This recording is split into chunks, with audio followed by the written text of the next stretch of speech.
Bonjour et bienvenue sur monétang.fr. Nous sommes en mai 2022, mais que se passe-t-il? Rien ne va plus à l'étang.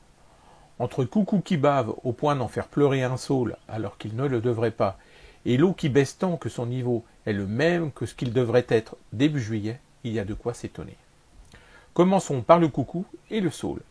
Je voulais profiter de cette vidéo pour vous faire partager un étrange phénomène qui se produit très souvent au printemps. À cette période, en effet, certains végétaux, arbres ou arbustes, se trouvent parfois couverts d'une sorte de substance peu ragoûtante qui ressemble à de la bave. Chez moi, on dit que c'est de la bave de coucou. Ailleurs, on dit que c'est du crachat de coucou. C'est un peu magique quand on est enfant. On imagine cet oiseau, qui brille généralement par sa discrétion, profiter d'un moment d'inattention pour aller cracher sur une branche à notre insu. La vérité est un peu moins poétique, les amis. Ce phénomène est dû à la présence d'insectes qui, au stade larvaire, produisent une bave blanche très caractéristique.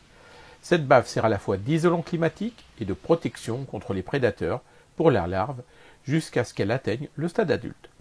La cicadelle, qui est une sorte de petite cigale de l'ordre des hémiptères, ou le cercope sont à l'origine de la ponte de cette larve. Ces insectes se nourrissent de la sève des végétaux.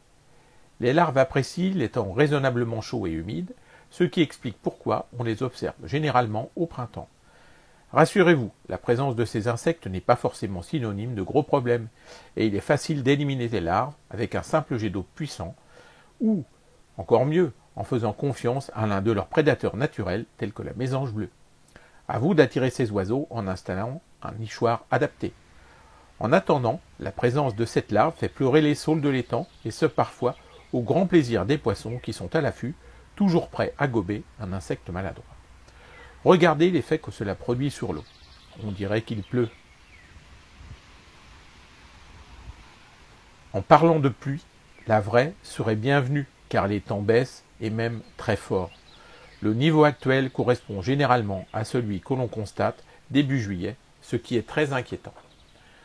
Fort heureusement, quelques orages, parfois très violents, se sont abattus sur ma région, et ils ont amené un peu de pluie qui, sans faire véritablement remonter le niveau de l'étang, contribue au moins à limiter la casse. L'eau est un peu plus aérée et sa température a baissé. Côté alevin, rien de bien sensationnel, je n'en vois pas beaucoup. Par contre, j'ai pêché pas mal de petites perches. Je pense donc qu'une partie du frais a disparu alors que l'eau baissait et que l'autre partie s'est malheureusement fait dévorer par les perches. On verra bien dans les prochaines semaines si malgré tout mon constat évolue.